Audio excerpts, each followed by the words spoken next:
అందరికీ నమస్కారం అండి. చాలా సంతోషంగా ఉంది నాకు.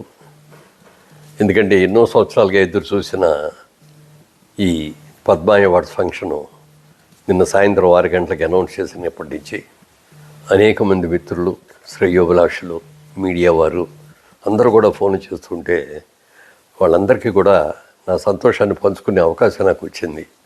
మీకు ఎప్పుడో రావాల్సిందండి, ఇప్పటికైనా వచ్చిందంటే, sir nothing is late, it is లేటెస్ట్గా వచ్చిందండి అని చెప్పి.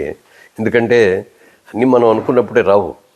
తర్వాత ఏదైనా చెట్టుకు పండుగ చూసి కోసుకుందాం అన్నప్పుడు దొరికితే దాని అందం అప్పుడుతోటే పోద్ది.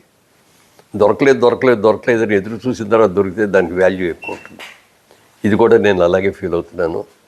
చాలా చాలా సంతోషంగా ఉంది. మిత్రులందరికీ కూడా నా శుభాకాంక్షలు తెలియజేస్తున్నాను. ఇంకో వేరే సందర్భంలో క్లియర్గా డీసెంట్గా తర్వాత మాట్లాడతాను. ఇంత మంచి అవార్డు వచ్చినందుకు ఇచ్చినటువంటి నరేంద్ర మోడీ గారి, ప్రధానమంత్రి నరేంద్ర మోడీ గారికి, అలాగే ఆంధ్రప్రదేశ్ ముఖ్యమంత్రి చంద్రబాబు నాయుడు గారికి, తెలంగాణ రాష్ట్ర ముఖ్యమంత్రి రేవంత్ రెడ్డి గారికి, అలాగే మా చలనచిత్ర పరిశ్రమలో ఉన్న అందరి ప్రముఖులకి, అందరి సహకారంతో, అలాగే అందరి పాత్రికేయ మిత్రులతోటి వాళ్ళందరికీ కూడా నా హృదయపూర్వకంగా నా శుభాకాంక్షలు తెలియజేస్తున్నాను. ఈ అవార్డు అందుకున్న తర్వాత తప్పక ఒకసారి మళ్ళీ డీటెయిల్డ్గా మళ్ళీ అప్పుడు ప్రెస్ మీట్ పెట్టుకొని చెప్తాను. Thank you.